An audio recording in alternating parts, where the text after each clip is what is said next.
बिस्मिल्लाहिर्रहमानिर्रहीम बिस्मिल्लाहिर्रहमानिर्रहीम अल्लाहुम्मा कुल्ली वलीकल हुज्जत इब्निल हसन सलावातुका अलैहि वला आबाइही फ़ी हाज़िहि स्साअ व फ़ी कुल्ली साअ वलिय्यन व हाफ़िज़न व क़ाइदन व नासिरन व दलीलन व आइनन व हत्ता तुस्किनहु अर्ज़का तौअन व तुमत्तिअहु फ़ीहा तवीला। अस्सलाम वालेकुम सामीन, हमारे चैनल ज़िक्र उला में खुशामदीद।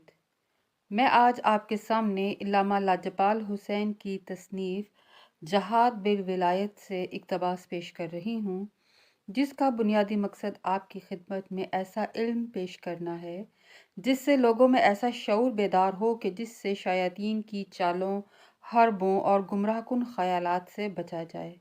अगर आप इस किताब का मुकम्मल मुताला करना चाहते हैं तो इस किताब की PDF को हमारी वेबसाइट www.idarakhatamulauliya.com से फ्री डाउनलोड कर सकते हैं। मजज़ूब आम और मजज़ूब ख़ास में क्या फ़र्क है? फ़ना दर बका का कानून क्या है? इंसान कामिल की पहली तरक्की क्या है? क्या मौत ही हकीकी ज़िंदगी है? इंसान खसारे से बाहर कैसे आ सकता है? मजज़ूब आम और मजज़ूब ख़ास। मजज़ूब आम जिसका कल्ब पाक और ज़ाहरी लिबास भी पाक होता है, इससे आगे नहीं जा सकता, मगर मजज़ूब ख़ास अनवार तजल्लियात को पाने की तमन्ना करते हुए मुसम्मम इरादे के साथ इस मर्तबा आला की तरफ जाता है कि जहाँ अली इब्न अबी तालिब अलैहिस्सलाम ने दुनिया को तलाक़ें दी।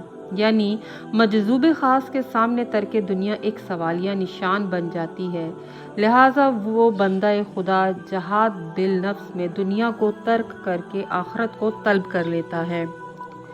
और जो लोग आखिरत को तलब करते हैं वो अल्लाह की मुलाकात के तालिब रहते हैं। नूर इलाही बंदा मोमिन के विजदान में दाखिल होता है तो बंदे का नफ्स तरक्की करते हुए इस दुनिया से बेनियाज हो जाता है। कानून फ़ना दर बका।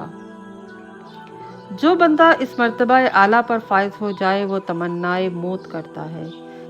इसीलिए जहाद बिल नफ्स के फाते मौत को तलब करते हैं, जो कि जहाद असगर में आती है, क्योंकि ये दुनिया फ़ना दर बका के कानून के तहत चल रही है और मौत इंसान कामिल की पहली तरक्की है।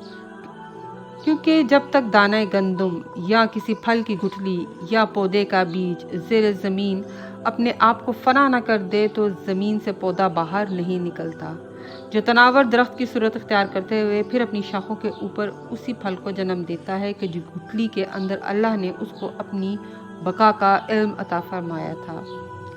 लिहाजा इंसान के अरकान ज़ाहरी जब फना होते हैं तो बाकाम बातिन साहिब परवाज़ हो जाता है। ये क्योंकि मुमकिन है कि खालिक कायनात एक गुठली या बीज को इल्म बका अता करे और वो इंसान के जो मखलूक़ात में सबसे अशरफ है उसको महरूम रखे। लिहाजा हर बीज या गुठली की पहली मंजिल मौत है। इस फना के बाद एक तनावुर दरख्त की हयात है। इमाम हुसैन अलैहिस्सलाम के साथी हयात अबदी को देख चुके थे। अब हयात ज़ाहरी को अदना और मामूली जानते हुए अपनी मालिक पाक की नूरानियत पर अपने इज्साम ज़ाहरिया कुर्बान करने को मुस्तैद नज़र आए। मौला हुसैन अलैहिस्सलाम ने उनको आलम बका का मुशाहिदा कराया। अर्ज़ करने का मकसद ये है कि जहाद अकबर कत्ल नफ्स की वो मंजिल है कि जिसका समर हयात मानवी और नूरानी है, जहाँ कोई हिजाब आशिक और माशूक के दरमियान नहीं होता। कायनात में हुस्न कामिल सिर्फ़ और सिर्फ नूर अव्वल की ज़ात मुक़द्दस है, जिनकी तजल्लियात और अनवार जलवा अफरोज़ हैं और इंसान मादी दुनिया में हालत मुर्दा में ज़िंदगी बसर कर रहा है, जिसको हम फ़ना या मौत करार देते हैं। दर हकीकत वही हयात हकीकी है, और जिसको हम ज़िंदगी और हयात का नाम दे रहे हैं वही असल में ज़िंदा इंसानों का कब्रिस्तान है। गौर तलब बात यह है कि इंसान ऐसा गाफिल है कि फ़ना को सीने से लगा कर बका को भूल जाता है। जिन लज्जतों में नापायदारी और फ़नायत है उनको महबूब रखता है, और जिस लज्जत में बका दर हयात है उससे महरूम रहता है। इंसान का इस दुनिया में इम्तिहान फ़ना और बका के दरमियान चल रहा है, और इसी इम्तिहान में इंसानियत खसारे में है। जहाद अकबर का मुसाफिर इस खसारे से बाहर निकल जाता है अगर वो इस जहाद में अपने नफ्स को शिकस्त ना दे, क्योंकि जहाद अकबर में कामयाब वो होता है जिसको बाद में जहाद बिल सैफ के लिए चुन लिया जाता है। یعنی جب نفس اپنے جملہ حجابات ظلمانیہ اتار دیتا ہے تو کوئی پردہ یا رکاوٹ مانے نہیں ہوتی کہ جو بندے کو جہاد بالسیف سے روکے۔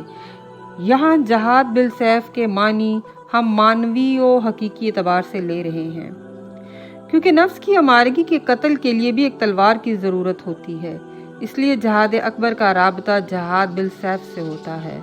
اب ظاہری میدان میں اس تلوار کا چلانا اس کا ادنا سا عملی مظاہرہ ہوتا ہے۔